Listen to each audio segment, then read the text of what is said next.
the best settings for HyperX Cloud 3 Wireless. And first things first, and in the end of the video, it's still gonna be depending on your preference or taste.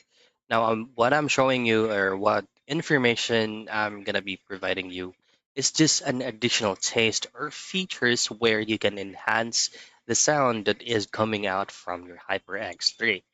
So first things first is we'll just have to install Ingenuity from Microsoft Store and update the firmware.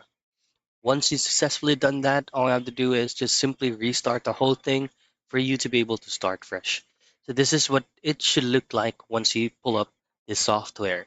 So in here, you can try to adjust the equalizer for gaming and for music and for voice chat. You could also try to provide mic effects like A1 noise reduction, compressor, limiter, and so on and so forth. You could also try to adjust the mic volume, headphone volume, mic monitor and playback with mix in it.